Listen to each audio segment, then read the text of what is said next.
अस्सलाम वालेकुम। मैं हूं गुल मुस्तफ़ा और आज हम बात करेंगे हिस्ट्री ऑफ इंग्लिश लिटरेचर के सिलसिले की इस किस्त में विक्टोरियन एज के बारे में। विक्टोरियन एज 1837 से 1901 तक गोल्डन पीरियड कहा जाता है बरतानिया की तारीख में एलिज़ाबेथन एज के बाद।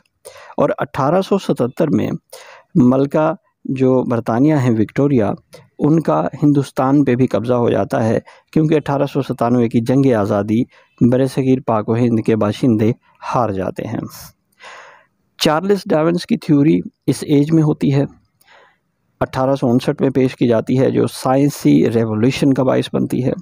कंप्यूटर इस दौर में ईजाद होता है 1822 में।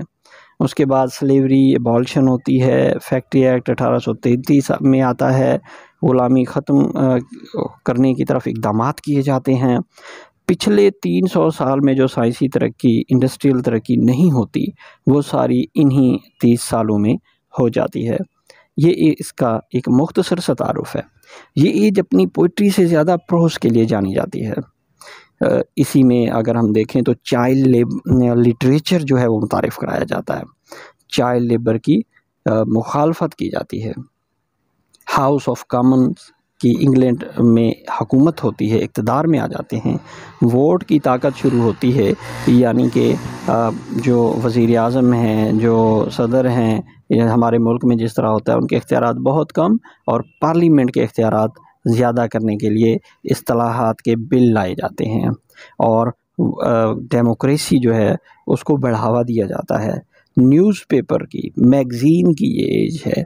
मॉरल पर्पसेस के लिए लिखे जाते थे नॉवेल्स जो हैं, और चीपर कॉस्ट थी पेपर्स की, बुक्स पब्लिकेशंस की, जिसकी वजह से अवाम जो है वो ज़्यादातर इन चीज़ों की तरफ, यानी पढ़ने की तरफ, किताबें लेने की तरफ माइल हुई। अच्छा जी, द ग्रेट एग्ज़िबिशन 1851 में जो है वो क्रिस्टल पैलेस में मुनक्किद की जाती है और बरतानिया में बनने वाली तमाम बड़ी-बड़ी चीज़ें जो हैं उस नुमाइश में पेश की जाती हैं। इसी दौरान में जब हम इसको एक खुशहाल बरतानिया कह रहे हैं, सोशल इनजस्टिस भी वहाँ पे नज़र आता है। किस तरह से नज़र आता है? वर्कर्स के बीच में, जो वर्किंग क्लास है उनकी हालत ठीक नहीं होती, बच्चों से भी काम लिया जाता है और उनके भी इतने हकूक़ नहीं होते। चार्ल्स डिकेंस और एलिज़ाबेथ गैस्किल जो है वो सोशल कंडीशंस जो हैं इंग्लैंड की उस वक्त की, उन पे ज़्यादातर लिखते हैं। सोशल प्रॉब्लम्स पे उनके नावल जो हैं वो फोकस्ड रहते हैं, उस गुर्बत के ऊपर, उस वर्किंग क्लास जो सफ़र कर रही होती है उनके बारे में उन्होंने अपनी नॉवेल्स में लिखा है। चार्टिज़म, ब्रिटिश वर्किंग क्लास जो है वो 1836 से ये मूवमेंट जो है ये स्टार्ट होती है और 1838 तक ये पीक पे और 1848 तक पीक पे पहुंच जाती है। जो हमने अभी बात की कि वर्किंग क्लास की ये एक मूवमेंट जो स्टार्ट होती है, इसमें वो वोट के हक़ के बारे में बात करते हैं, वो इक्वल इलेक्ट्रिकल डिस्ट्रिक्ट जो हैं उनकी बात करते हैं, वो annually elected parliament and abolition की बात करते हैं कि पार्लियामेंट को मजबूत किया जाए, उसके इख्तियारात में इजाफ़ा किया जाए, उसके बाद जो वर्किंग क्लास के दरमियान जो फ़र्क है उसको ख़त्म किया जाए। ये एक तहरीक भी स्टार्ट होती है। इंटेलेक्चुअल डेवलपमेंट की अगर हम बात करते हैं तो साइंस में जब ये थ्योरी पेश की जाती है, डार्विन अपनी किताब में लिखता है on the origin of species के बारे में, 1859 में जो ये शाये होती है, तो ये एक तहलका मच जाता है। ये चर्च से मुतसादिम कहलाई जाती है, ये उसकी जो थ्योरी है, क्योंकि लोग इसको पढ़ने के बाद इल्हाद की तरफ बढ़ने लगते हैं और एक सुपरनैचुरल जो ताकत है गॉड की, उस पे उनका बिलीव कम होने लगता है। इस तरह चर्च के इख्तियारात जो हैं उसकी ताकत जो है वो कम होने लगती है। तो ये क्लैश फेथ का और रीज़न का जो है उनके माबैन जो है पैदा हो जाता है। अगर हम लिटरेरी फ़ीचर्स की बात करते हैं तो सोशल प्रॉब्लम्स नावल्स कहलाती है ये एज। इस नावल में जिस तरह हमने अभी बात की, चार्ल्स डिकेंस, एलिज़ाबेथ गैस्किल ने जो है ज़्यादातर सोशल कंडीशंस पे बात की है, पॉवर्टी पे बात की है। उनकी नॉर्थ एंड साउथ बुक है, उनकी बहुत सारी जो लिटरेरी वर्क है वो इसी बारे में है, जो लोगों के अपनी हालात को उस वक्त इंग्लैंड के वो ज़ाहिर करती हैं। Victorian morality and revolt. अच्छा, टेनिसन एडहर्ड विक्टोरियन मोरालिटी। आप एक पब्लिक प्लेस में खड़े हो के मर्द जो हैं वो सिगरेट नहीं पी सकते, ख़वातीन जो हैं बाइसाइकिल नहीं चला सकती, तो उसने एडहर्ड किया इस किस्म की मोर्टेलिटी को। थॉमस कार्लाइल हो गया, मैथ्यू आर्नल्ड हो गया, William Makepeace, Thackeray satirise the snobbishness of this age, इसके बारे में उन्होंने लिखा। अब यहाँ पे ये बात भी याद रखने की है, हम बीच बीच में से बात लेते हुए चलते हैं कि मैथ्यू आर्नल्ड एक बहुत बड़े एक तरह से एसेइस्ट भी थे, पोएट क्रिटिक भी थे। इसके बाद जब हम टेनिसन पे आ रहे हैं तो अल्फ्रेड लॉर्ड टेनिसन जो है 1809 में इनकी पैदाइश होती है। 1827 में टू ब्रदर्स एक अपने वर्क से ये काम की शुरुआत करते हैं। 1892 में इनकी मौत हो जाती है। फितरतन शर्मीले थे, अकेला रहना पसंद करते थे, क्योंकि ये शुरुआत में जो हैं वो गुर्बत में थे, इस वजह से ये उन हालात को जानते हैं जो गरीब लोगों को फेस होते हैं, इसीलिए उनके वर्क में ये चीज़ें नज़र आती हैं। कैम्ब्रिज पढ़ने के लिए गए, उनकी मुलाकात वहाँ पे जो है आर्थर हेनरी हिलियम AHH से हुई, मशहूर शायर दोस्त उनके बने। 1831 में किसी वजह से अपनी डिग्री मुकम्मल नहीं कर पाते और कैम्ब्रिज को छोड़ देते हैं। 1833 में उनके जो दोस्त आर्थर हेनरी दोस्त जो हैं, अभी हमने बात की है, उनकी मौत हो जाती है। उनको इतना दुख होता है कि उनकी एक पोइट्री जो है, पोइट्री वर्क जो है, पोइम जो एक है, ब्रेक ब्रेक ब्रेक, उसमें आप इस एलिजी में उसके दुख को महसूस कर सकते हैं। चलें जी, उसके बाद आगे बढ़ते हैं। इन्फ्लुएंस की बात हम कर रहे थे कि अगर साइंस रिलीजन में जो हमने देखा कि डार्विन्स ने जो अकीदा पेश किया कि इंसान जो है वो इवेलुएट हुआ है, और ये इन्फ्लुएंस जो इसका जो काम है, ऐसे टेनिसन इंस्पायर्ड होता है, आर्नल्ड इन्फ्लुएंस होता है, कार्लाइल इंस्पायर्ड होता है। जितने भी उस दौर के शोरा थे वो इस थ्योरी से कि इंसान जो है किस तरह से वजूद में आया है और किस तरह से उसकी वैल्यूएशन हुई है, तो इसने सबको मुतासिर किया।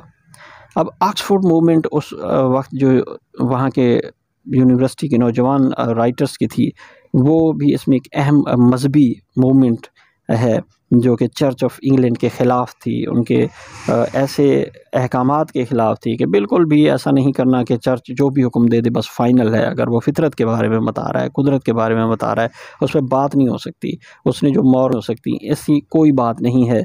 तो एक तरह से ये हम कह सकते हैं कि इस तरह के राइटर्स जो हैं वो इन्फ्लुएंस्ड हुए डार्विन्स के On the Origin of Species नज़रिए से। अब उस दौर में नावल जो हैं वो सबसे ज़्यादा मशहूर हो चुके थे, और नावल जो है वो फॉर्म ऑफ लिटरेचर के तौर पे पोइम्स की निस्बत ज़्यादा मशहूर हुए। पेपर और प्रिंटिंग की जो कास्ट है, हमने अभी बात की कि वो बहुत चीपर हो चुकी थी, जिसकी वजह से लोग ज़्यादा पढ़ने के लिए माइल हुए।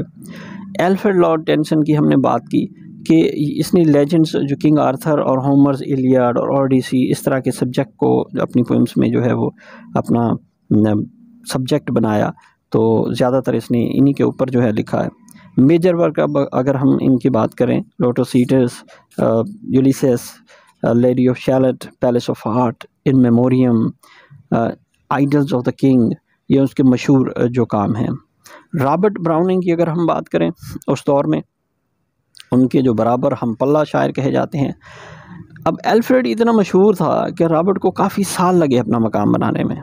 उनका स्टाइल क्लियर भी नहीं था, मुश्किल होती थी समझने में, लेकिन अगर उनके स्टाइल को नज़रअंदाज कर दिया जाए तो उनका वर्क बहुत शानदार था। अल्फ्रेड ख़ुद टेनिसन जो है वो कहते थे कि मुझे रॉबर्ट की पोइट्री की समझ नहीं आती कि वो कहना क्या चाहता है। रॉबर्ट अपने कैरियर की शुरुआत में पीबी शेली से भी बहुत मुतासिर थे। अब शेली से मुतासिर होकर उन्होंने अपना एक वर्क पाउलिन 1833 में लिखा, लेकिन उनको कोई पब्लिशर नहीं मिला। इस टाइम में को स्टेज पर परफॉर्म करने लगा। 6 साल बाद ये अचानक मशहूर हो गया।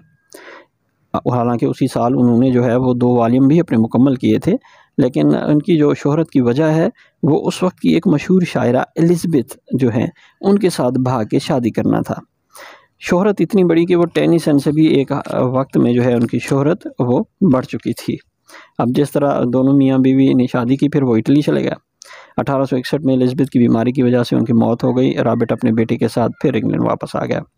अब रॉबर्ट जो है अपनी पोइम्स में ड्रामा शामिल करते थे, जिसको इस जब ये पोइम में ड्रामा शामिल करते थे तो ये एक नई काइंड बन जाती है जिसको ड्रामेटिक मोनोलॉग कहा जाता है। अब उसके बाद प्रोफेरियस, लवर, उनका अगर हम काम को देखें तो सॉर्डिलो, बेल्स एंड पोमग्रेनेट्स, उसके बाद dramatic romance and lyrics, main and women, dramatic persona, ये उनके मशहूर जो काम हैं। उसके बाद हम बात करते हैं एलिज़ाबेथ बैरेट ब्राउनिंग की। ये एक मशहूर शायरा थी उस दौर में।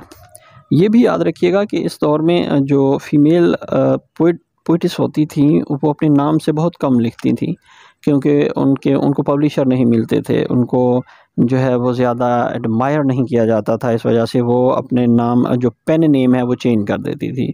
एलिज़ाबेथ बैरेट ब्राउनिंग जो है वाइफ ऑफ रॉबर्ट ब्राउनिंग, अभी हमने बात की, उनका जो बुनियादी काम है उसको अगर देखा जाए तो वो cry of the children sonnets from Portuguese है। उसके बाद मैथ्यू आर्नल्ड की बात हम करते हैं जी। मैथ्यू आर्नल्ड अभी हमने डिस्कस किया था कि इस एज में थे, तनकीद निगार भी थे, मजमून निगार भी थे, शायर भी थे, बहुत सारी खसूसियात थी उनकी। पॉपुलर पोएम्स जो उनकी हैं, डूवर बीच है, इम्पोर्टिकल्स ऑन इटना है, द स्कॉलर जिप्सी है। पॉपुलर क्रिटिकल वर्क्स अगर देखा जाए तो उसमें essays and criticism, culture and anarchy, literature and dogma. Dante Gabriel Rossetti, painter, poet, founder of pre Raphaelite brotherhood, most famous poem इनकी जो है जिससे ये मशहूर हुए हैं, the blessed damozel. Christina Rossetti बहन है इनकी, रोसेटी की, और इनकी सबसे मशहूर जो पोएम है गॉबलिन मार्केट। नॉवलिस्ट अगर देखा जाए तो चार्ल्स डिकेंस हम अभी बात कर रहे हैं, हमने अभी बात की कि चार्ल्स डिकेन एक्चुअली मशहूर होते हैं अपनी पिकविक पेपर एक काम से, बहुत गरीब आदमी, और इसी एक काम ने इन्हें इतना मशहूर भी बना दिया और पैसे वाला भी बना दिया। 1842 में अमेरिका और कनाडा चले गए, वहाँ जाके देखते हैं कि यहाँ तो इंग्लैंड से भी ज़्यादा शोहरत है। अब सबसे पहले अपने नावल को इन्होंने सीरीज़ में पब्लिश करवाना शुरू किया था। सीरीज़ में पहले सटायर होती थी। अपनी ज़ाती ज़िंदगी, गुर्बत के मसाइल और वाल्टर स्कॉट के नावल से इन्होंने बहुत कुछ सीखा। उसके बाद सेंटिमेंटल नावल से इन्होंने बहुत कुछ सीखा। सिर्फ 25 साल की उम्र में इन्होंने जब अपना पिकविक पेपर लिखा तो ये क्लास का वर्क था। Oliver Twist, Christmas Carol, David Copperfield, Hard Times, Tale of Two Cities, Great Expectations इनके मशहूर काम हैं।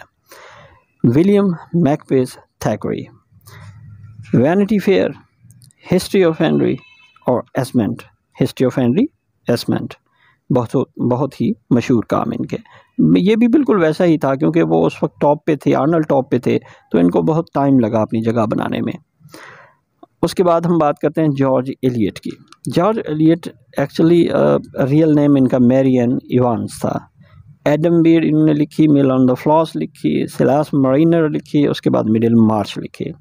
ये इनके काम हैं। और अभी हमने बात की थी कि इनको पेन नेम जो है जॉर्ज एलियट से ये लिखती थी, क्योंकि इनको अप्रिशिएट नहीं किया जाता था ख़वातीन के काम को, तो ये अपने नाम की बजाय इसी तरह अपने पेन नेम से लिखती थी। उसके बाद ये शार्लेट ब्रॉन्टे, इन्होंने जो है अपना कुरियर बेल से जो है एक पेन नेम चूज़ किया, और जेन आयर और विलियट जो है इनका एक मशहूर काम है जिससे इनको शनाख्त मिली। उसी के साथ उनकी बहन जो है Emily Bronte wrote under the pen. अच्छा, ये तमाम लिटरेचर सोसाइटी से हट के ब्रॉन्टे सिस्टर जो हैं ये वेस्ट यॉर्कशायर में 3 बहनें रहती थीं, और उनका ये जो है छोटी लाइफ में इन्होंने मास्टरपीस लिखे थे। Non for her novel Wuthering Heights से ये इन्होंने अपनी शोहरत हासिल की। उसके बाद एन ब्रॉन्टे, इनका जो है एक्टन बेल एक पेन नेम था जिससे ये लिखती थीं, और इनको जो शोहरत मिली है अपने नावल से वो एग्नीस ग्रे से मिली है। थॉमस हार्डी, उनके जो नावल हैं वो semi functional religion called Wessex, for from the marrying crowd मशहूर काम है उनका जिनसे उनको शोहरत मिली। जो नुमायाँ काम है उनके mayor of the Casterbridge, test of the d'Urberville और जज द ऑब्सिक्योर, इससे इनको शोहरत मिली। ल्यूइस कैरोल, असल नाम इनका जो है वो चार्ल्स लुडविग डॉडसन, और इनको शोहरत मिली है Alice in the Wonderland. Alice in the Wonderland पे जो है वो फिल्म भी बन चुकी हैं, कार्टून फिल्म आप देख रहे हैं, जिस तरह यहाँ पे एलिस वंडरलैंड जो है एक बहुत मशहूर है बच्चों में। उसके साथ आर्थर कोनन डॉयल, इन्होंने 4 नावल और 56 स्टोरियाँ लिखी हैं शर्लॉक होम्स पे, बहुत ही मशहूर सीरीज़ शर्लॉक होम्स, इस पे मूवीज़ बन चुकी हैं, इतनी मशहूर सीरीज़ है ये। प्रोज राइटर्स की अगर हम बात करें तो Thomas Carlyle, coin the term Condition of England, इनका जो मशहूर वर्क है वो सर्टर रिजटर्स। मेजर वर्क्स में अगर हम इनको देखें तो सर्टर और रिज़ार्ट्स जो है इनका मशहूर काम है जिनसे इनको शनाख्त मिली। Thomas Babington Macaulay British historian है जी, और minute on the Indian education इनका एक काम है, हिस्ट्री ऑफ इंग्लैंड इनका एक काम है, और from the ascension of James second और एसेज ऑन मिल्टन पे इन्होंने बहुत काम किया। प्ले राइट्स में अगर हम देखें ऑस्कर वाइल्ड, उसके ये एक आयरिश हैं और ज़्यादातर जो मशहूर हुए फेमस प्ले इनके जो है Importance of Being Earnest, a Woman of No Importance, Salome, No Importance के बाद सलोमी भी इनका एक बहुत मशहूर वर्क है, और lady Windermere's fan. Oscar Wilde write करते हैं ज़्यादातर जो, और इनका जो मशहूर नावल है वो पिक्चर ऑफ डोरियन ग्रे है। यहाँ पे कुछ उनके वर्क्स की तस्वीरें भी हैं। अब ज़्यादातर हम जो बात कर रहे थे रोमांटिक एज के फौरी बाद जो है ये विक्टोरियन एज उसके बाद आती है।